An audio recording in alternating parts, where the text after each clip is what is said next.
Hello, and welcome to Heilman and Haver, the Stage and Screen podcast, coming to you virtually from Casa de Quinn and 1111 Studios in beautiful Port Orchard, Washington. I'm Greg Heilman. And I'm Matt Haver. We're two local actors looking to hone our craft by exploring the best in local theater and on the big screen. Each week we bring you entertainment news and views, celebrate classic Hollywood, enjoy cocktails with a Tinseltown twist, interview talented local actors and directors, and chat with industry experts from LA to the UK. Welcome to episode 46. Today is Friday, October 1st, and in a few moments we'll be joined by accomplished entertainment business reporter and professor of entertainment journalism, Diane Haithman. With so many COVID-induced changes in Hollywood and in the streaming universe, we're excited to hear from Diane and get a look at the current state of the industry from someone with so much experience covering the business of show business. And speaking of covering show business, hopefully by now you've had a chance to check out Greg's latest review of Western Washington Center for the Arts production of Pirates of Penzance. And if you live in the Kitsap region, hopefully you've gone out and seen it. But if not, have no fear. There's one weekend remaining, starting today. So jump online, WWCA.us, and get your tickets now for a fun show, helmed by our friends Dan Estes and Rebecca Ewan, and starring a ton of talented friends and neighbors. We've been lucky enough to cover many of our local shows and the local spots to see them in our Get to Know a Theater segment. And this week, we have the privilege of sitting down with artistic director Bill Barry and managing director Bernadine Griffin from the Fifth Avenue Theater in Seattle. The Fifth just celebrated its 95th anniversary and is currently undergoing a major renovation in anticipation of an exciting return in 2022.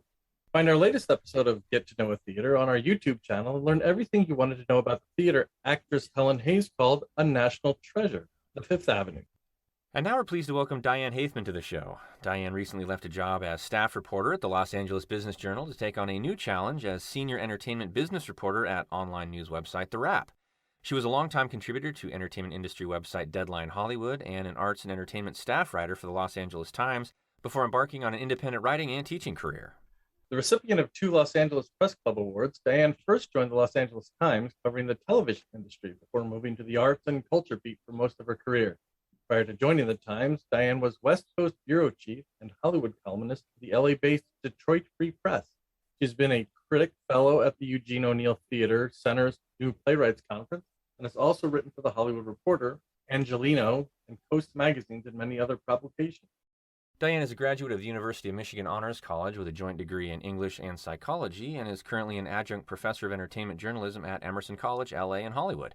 She's also an author. Her novel, Dark Lady of Hollywood, a merry mashup of the TV industry and the world of Shakespeare, was published to critical acclaim in 2014 by Harvard Square Editions and is currently available in both paperback and Kindle. Diane joins us from her home in Los Angeles. Diane, welcome to the show. Welcome. Thanks so much, Matt. Nice to meet you both. Oh, it's a pleasure to have you. So we just went through your bio, and it's full of accomplishments, and we'd like to know what started it all. What inspired first of all, your dual major, English and psychology. Now, we assume that psychology must have helped a little bit in the journalism side, dealing with all these show business folks, right? I think so. I mean, I think what you're looking at is basic undergraduate indecision in terms of a double major. But part of it was just, I was in University of Michigan's Honors College, and I was doing my English major.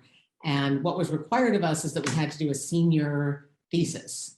And I just couldn't bring myself to do a senior thesis on Shakespeare or whatever. And it just sounded like it'd be a lot more fun to do an empirical study for the psychology major. And I had been studying a little bit of psychology. So that's kind of why that happened. And also just, I had built up enough credits to kind of do a double major. But I certainly had decided against a major in journalism as a freshman. I had a course I was taking, and there was one question it was a big lecture course, and there was one question on the list, what is journalism? And there actually was a correct answer. There's an A, B, C, or D, which was something that was in one of the chapters we studied, but I thought, I don't know if I want to major in something where there's a correct answer to the question, what is journalism? So I decided to sort of study other things, but to do some journalism and some writing, during my college years. So, and I, as an English major, I did a lot of creative writing. That was kind of my thing. And, I learned once, I always thought of newspapers as being, there was crime, there was politics, there were a bunch of subjects that I didn't really have any connection with. But I started as a theater critic at the Michigan Daily newspaper, and I had a big, strong background in dance, all sorts of things. And as far as just writing general features, I sort of looked at them and said, well, I think I can do that. And it kind of went from there. And I applied for an internship at the Detroit Free Press. It was my first entree into journalism. And I didn't realize that they had never had an intern in their arts and entertainment section. Interns were always people who worked on the city desk. Had I known that, I wouldn't have applied, but they sort of took me as their first ever intern in that area. And from there, I volunteered to spend some time on the city desk. I spent some time in their lifestyle section. I kind of did more than just the arts stuff. But it started with arts, went over into, they started asking me to review movies. So it's always been a real mix. Then they sent me out to California where I wrote a movie column. And if anyone from Detroit did anything bad in Los Angeles, I covered it. I had to sort of explain Los Angeles to Detroit that thought it was a bunch of crazy people. Why do they live in Malibu where there are mudslides and fires? And what is wrong with these people was one of my favorite stories is, why do they do it? Why are they living on that mud hill? So, you just do a lot as a journalist. I think, we all have our beats and it all looks as though we're experts in some narrow thing that we happen to be covering right now. But a lot of people have covered a lot of different things, done a lot of travel writing. It's been, kind of all over the map. I got tapped to do a food column for a little while. No qualifications whatsoever, but a little magazine said, we need somebody to do our food column. And I had, left the LA Times, and it was sort of a local magazine here in the San Fernando Valley. So there's really been a lot. I wrote a column with my dog. We shared a byline. For a small publication after having done the same thing for the LA Times Pets blog. So, there you go. You've had a lot of different roles, and we're talking about acting. And if there's one thing that Greg and I have learned, especially from all these guests we've had over the last year, is flexibility is key. Yeah. So you've been able to step in all these different roles, and it sounds like a lot of fun assignments, food and travel and film. Certainly beats the city desk. Yeah, I mean, for people who like the city desk, it doesn't beat the city desk. But on the other hand, when we had a big earthquake here in 1994, all of a sudden, all of us were sucked in from all over the Los Angeles Times, which is where I spent most of my career, to cover the earthquake. Sure. Talk to people. I was sort of assigned to talk to people who were involved in the arts in one way or another. And one of the people I talked to was an architect who talked about how he could tell it was a vertical earthquake rather than a horizontal earthquake by the fact that the furniture hopped. It made boom, boom, boom on the floor. And we just learned these. We wrote all of that without any of our voice. It was all just, straight interview transcript. But that was great fun. Riots, less fun. But the point is you can't, 9/11, I mean, you get pulled in. That's one thing that sometimes I look at the way journalism now and I see young reporters who say started a trade paper, particularly an entertainment one, and they get so used to it being all about who can write up press releases the fastest. It's all very processed, and things we used to sneer at and not put in the LA Times. Now that the various trade publications are all vying to be the first one with this piece of information. You feel like there's a game being played. This is under embargo. Does that mean it's interesting? Does that mean it's important? Not necessarily. It just means it's under embargo, A lot of it seems cookie cutter too. I know Matt and I have noticed from some of the local journalists out here that when they're writing, I will say stage reviews or something like that, that it all seems to be so cookie cutter. And I think maybe, and correct me if I'm wrong, having that varied kind of organic background gives you the ability to make everything seem original because you're writing from different perspectives and about different things. Have you found that that's helped your writing style?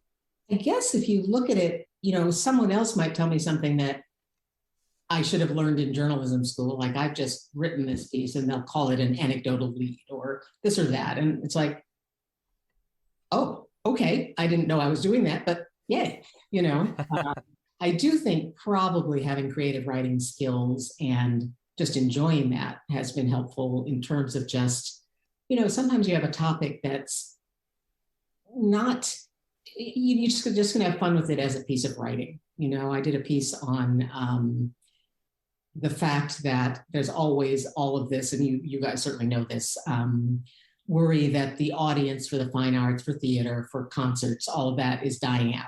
Oh no, what will we do with the aging audience? But I had been talking to some people in the business who said, that's always been true. We're panicking about it right now, and that there's always new gray, as she called it. That was the thing that stuck in my head, is there's always new gray coming along that's done raising their kids or has some money to buy opera tickets, whatever, who are experiencing the arts. So, but that's just kind of one fact. You can have a lot of fun just talking to people about it and just in the way it's written and all that makes it readable in a way that just the fact probably wouldn't. And I think I always tell young journalism students, they get into, well, how should I interview people and how should I be, and about acting like a journalist. It's like, ask questions you want to know the answer to. Exactly. What do you want to know? Do you miss the cold winters in Michigan? Right. As people say, do you miss the seasons? I always say 2 of them, but the rest I could live with that. No, I didn't come to California because I was looking for warm weather. I actually was looking, I grew up in Detroit. I went to school in the Detroit suburbs. I went to the University of Michigan. So I wanted to go someplace new after working at the Detroit Free Press for a few years. But I was looking east. That was just how I'd been taught to think, and was interviewing with, at that time, the Detroit Free Press was owned by Knight Ridder newspapers. It also owned Philadelphia Inquirer and the Miami Herald, and I was looking that way. But the Free Press offered me the opportunity to go out west and reopen what we had a West Coast bureau for a while with our film critic based out west. And so I went west, and it really was not about, oh, it's too cold. It was just, here's an opportunity. I've appreciated that, but one thing they don't tell you is it does get cold in California. You're not always warm. The fans who come out here for the Rose Bowl, it's always people from Wisconsin wearing shorts and ice cream here. They think it's warm, but we've come to realize, nope, it's winter. So how did you settle on, after all of this kind of path of topics and things that you've written about, settle on entertainment business? I think we can see how you got into the arts, but specifically business. Well, specifically business, that was really one of those, that's the job that, I wrote for a few years for the Los Angeles Business Journal.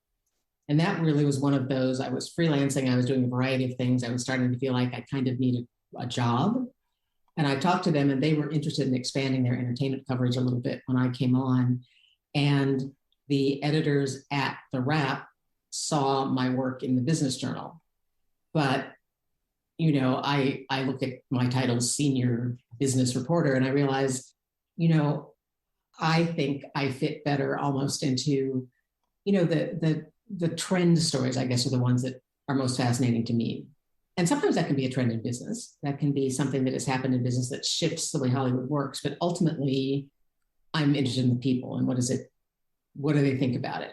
How does it change what we're seeing on screen? I've spent so much time as a critic and an interviewer of the people involved. I'm happier when I'm interviewing writers probably than I am interviewing or being at the press conference rather for the latest executive who is bullish on, streaming or whatever it is they're saying.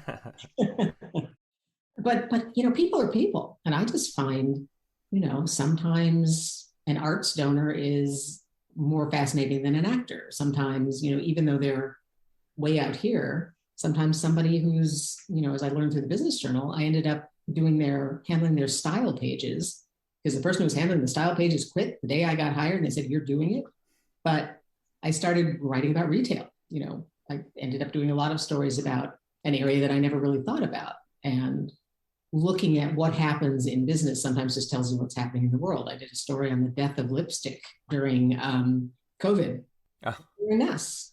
How can you sell lipstick? Sure enough, the numbers showed that lipstick was down and I thought it was up. But it's just, I just find stuff interesting. I don't know what to say.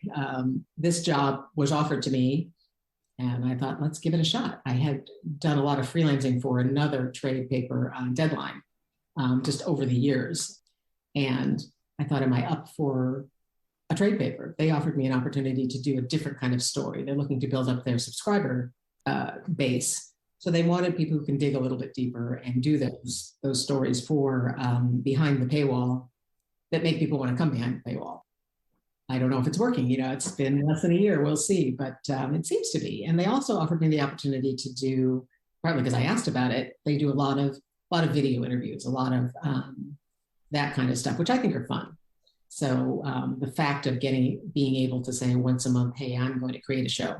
I'm going to find a topic that I think we're going to arrange a panel and we're going to talk about anything from the streaming wars to Rotten Tomatoes to just picking an interesting person, Michael Connolly, and the fact that he's just got huge numbers of fans for Bosch. Bosch was coming back. What does he have to say about, just developing a character from a book to the screen, which shockingly to me was something that got more hits on, I think, than any other panel that we've done. Who knows, Well, that actually brings us to our next question. And you mentioned the word trends and things that are happening in Hollywood and really happening all over the country and world. Is that shift from focus on print journalism or print publications to online publications, for lack of a better term. We spoke with Susan King, formerly the LA Times, and she spoke about just that kind of that natural progression of, the newsrooms are starting to empty out a bit. Papers are either closing, being consolidated, making do with smaller staffs, things like that. But now you're writing out the Wrap. You've had decades of experience in print. What are some of the differences that you've seen between, or that you've felt personally writing for digital versus the print platforms? Well, all the traditional print platforms now have a digital element, Right. It's the LA Times or whatever. I was there, I'm working for a print publication, but for a while, when this sort of creation of websites was new, now it's not websites, it's about delivering it directly to your email. Nobody's going to bother to go to a website usually, unless they can just connect. But for a while there, we were writing two different stories each time we did a story. You'd work on a story and then they'd say, okay, but come up with some quirky different thing about this story that can go on the web. So you did end up just doing two totally separate stories, but again, and then as it developed even more, it became, we'd always had little items, in the press. There'd always be this thing they called in the out here is the entertainment section of the LA Times called the calendar section. And it would have this thing called the morning report. And it would have just those little blurbs, this is happening, that's happening. So there's always been that element of just those little blurbs. And digital, I'm writing in words, right? We haven't totally switched to video, to podcast, we have all those things. But, newsrooms, I think what they're losing is certain areas are just gone. There aren't very many classical music critics anymore. They're telling, just to consolidate, the music critic should cover just anything that has to do with the arts because we only want one guy. Yeah. That sort of thing has shrunk it. And, the LA Times, during the years I was there, I left in 2009, but they shrank from a global staff of 1,200 editorial to 400, I think it is now. Just boom, boom, boom. Yeah.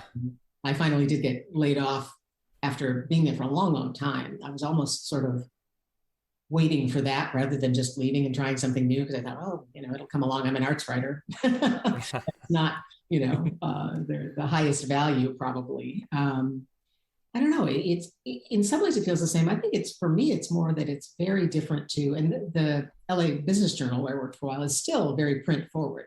They had a website, but not that sort of rush to post every little thing. Mm-hmm. Very much almost like a club in that, they had some big print features that were very popular each year. They had LA's wealthiest, calculate who are the wealthiest people in Los Angeles. Here's the LA 500. We always name who are the 500 most important people. So those publications are things that people like to hold in their hand. But interestingly, they just have a lot of events that they cover. That's what is happening a lot. Certainly, as everybody's covering their own events. They hold an event and then cover it and then print the stories about it. But lots and lots of real estate ads for them. That sort of carries them.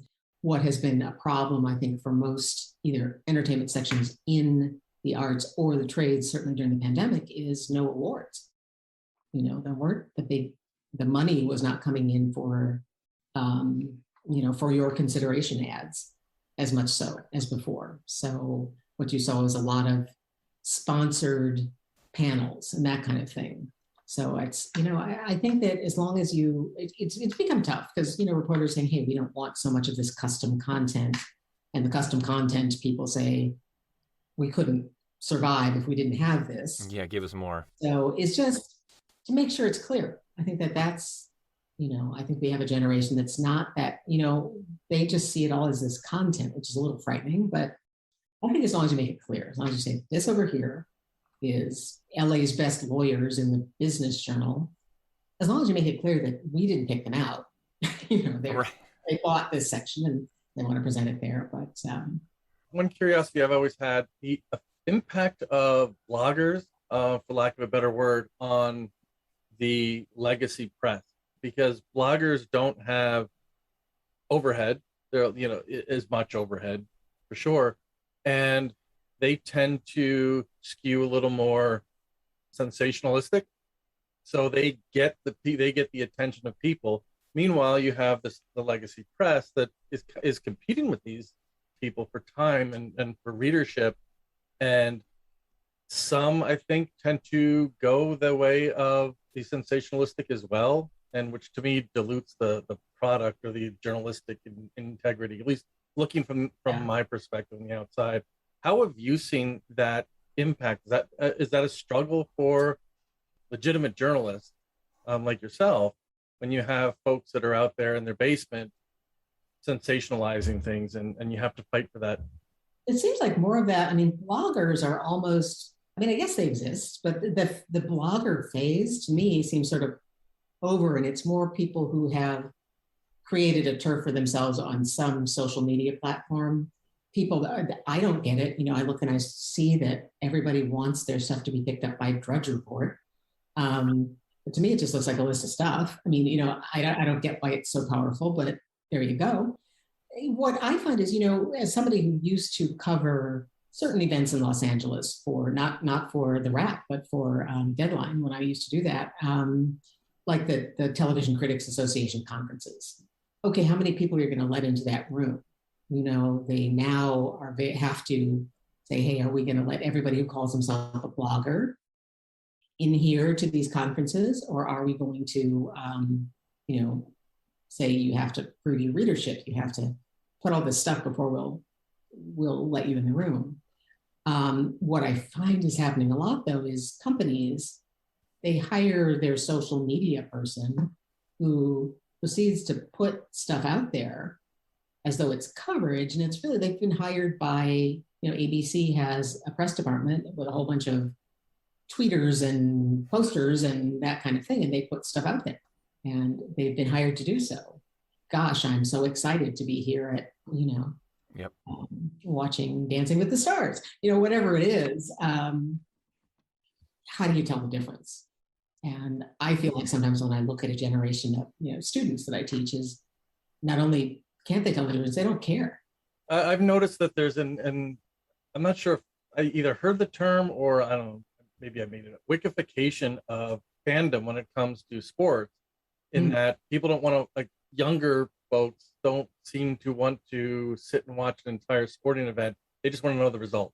Yeah. And I think that's what I'm seeing that with a lot of journalism too, is they don't want to read the article and get the depth of it. They just want to know what the headline is or what the one or two main bullet points are. Yeah, which may have been true of print too. That some people, it was there if you wanted to sit and read it, but there weren't that many stories that would hook you in. That there are very few that are a narrative where you want to, what's going to happen next. What's going to happen next is unusual in journalism. Usually it's just, we're seeing more people are eating bananas than ever before.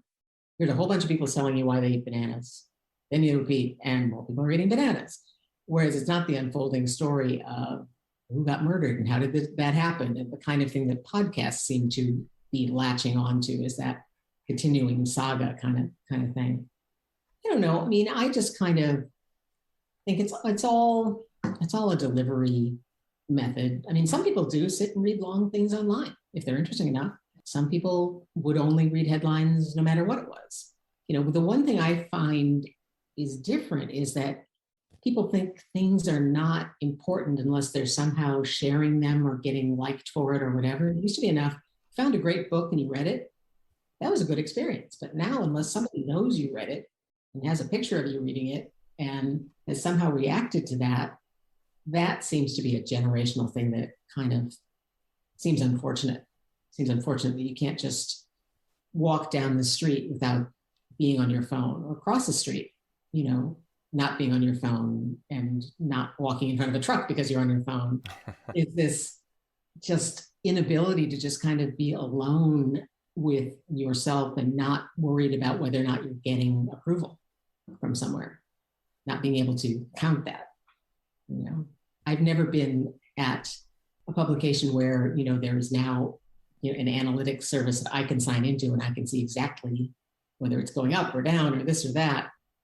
That's kind of a fun game to play, but it doesn't tell you things like, gee, how long has this person spent with this? Did they hang on to it? Did they come back to it? Did they read something else I wrote because they liked that other story? All of those things that, become part of it. Thank you again to our guest, author, journalist, and educator, Diane Haithman. Join us next week for the second half of our interview with Diane and her take on some of the emerging news stories out of Hollywood. Keep up with Diane and all her writing at dianehaithman.com, link in the show notes, and at therap.com. And if you enjoy the show, please make sure to follow us and share the podcast with a friend. Tell them to visit heilmanandhaver.com and tune in on Apple Podcasts, Amazon Audible, iHeartRadio, Spotify, and Pandora. Keep up with all our latest shenanigans on Facebook, Twitter, and Instagram, and check out special segments like In the Mix and Get to Know a Theater on YouTube. As always, thank you for supporting local theater and for joining us on Heilman and Haver.